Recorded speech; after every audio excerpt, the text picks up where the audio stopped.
It's been a long time since my channel mascot has gotten a video to herself, so let's rectify that. This lore isn't about the game, but actually about her creation and how she came to be as a character. If you didn't know, Xenoblade 2 actually had a developer blog that posted intermittently from around the game's release to I think after even Torna came out. A lot of these posts were just talking about updates and were like, hey, this is what's coming in the next update. They were basically better versions of the patch notes. And of course, none of these were ever translated into English besides a couple of them about like the story, the character design. I think maybe the first 3 or so were officially translated. Some of the first 7 were fan translated, and only the ones related to updates past that had been translated at all that I could find. But there is one that is actually a post from Kunihiko Tanaka, the designer of the Rare Blades, Cosmos, Finch, and then Shulk, Fiora, and Elma from the DLC. So, there we go, character designer from Xenogears, some of Xenosaga, and Xenoblade X. Always a big deal, but also the character designer of Finch. Most of the article is about the development of Cosmos, and again, no official translation, so I'm basically just relying on Google Translate, but he does actually talk about Xenosaga 1, and even, surprisingly enough, it actually talks about Ellie's Solaris uniform. I don't know what it's referring to because the translation isn't great, but apparently some elements of Cosmos' design were directly referencing to Xenogears, and he was allowed to say that just in this interview. Even though the word Xenogears itself doesn't show up on the translated page, but it says Ellie and Solaris, so I'm guessing that that's actually there. But we don't care about the Cosmos part. We care about the Finch part. She only gets roughly 2 paragraphs, though. Regarding Ibuki, which is Finch's Japanese name, I wanted to design it all together and wanted to bring out a deformed Cosmos. I thought it would be cute if it came along with Cosmos' refrain with a balance, like my manga Below Killing. Below Killing is what it translated Ichigeki Sachu Hoi Hoi-san, which was a manga that he made in like 2003 that got like a 10-minute OVA.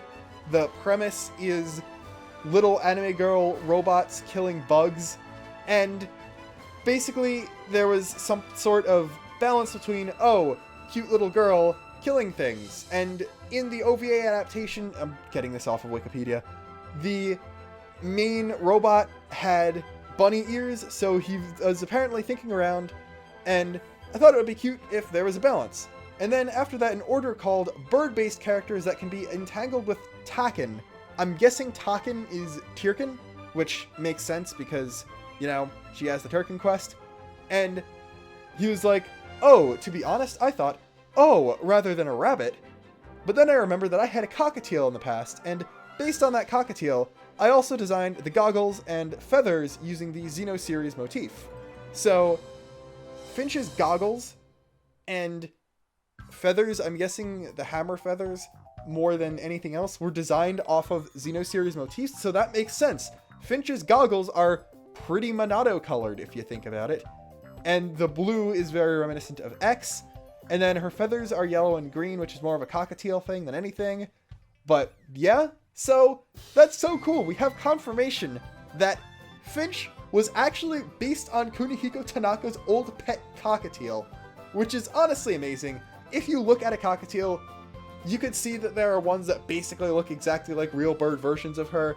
So it makes sense, and I think the fact that she's so adorable and like very lovable and stuff comes from the fact that this was based on someone's pet that they apparently cared enough about to want to base a video game character off of.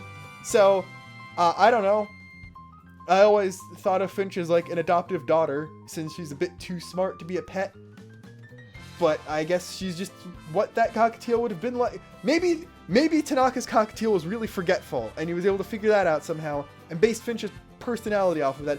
I don't know. I don't know who designed the personalities. I just know that Tanaka designed her design, and based that off of his pet.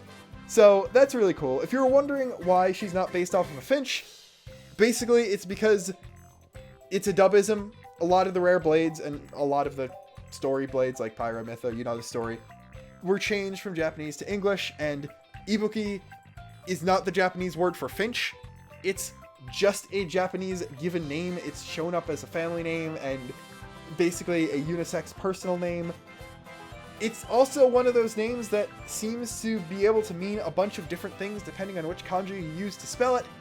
But as far as I can tell, in Xenoblade 2, Ibuki is spelled exclusively in katakana, so I don't know which meaning of the name it's supposed to be, but if you copy-paste the katakana into Google Translate, it gives you breath, which makes sense as a name meaning for a wind blade. But yeah, another thing is Finch's Japanese voice actress is Aoi Yuki, who is fairly prolific.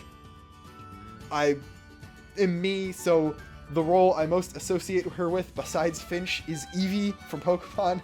So when I got Let's Go Eevee, just specifically so I could get the Eevee soft reset for a female one and then name it Ibuki.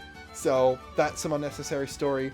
But also, just the whole idea of Finch's Japanese name made me think of one other thing, because in her quest, there's the scene at the end where her and the Turken Countess are basically arguing with each other, and they keep misremembering each other's names. So I figured, since Finch's Japanese name is completely different from her English one, the mispronunciations of it have to also be different, because I believe that it was Flinch, Flench, and Franch were the things the Countess said in the English version.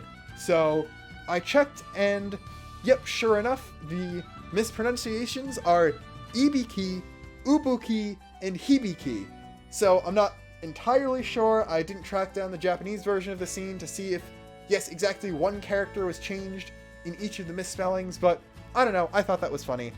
Finch baby, Finch good. Goodbye.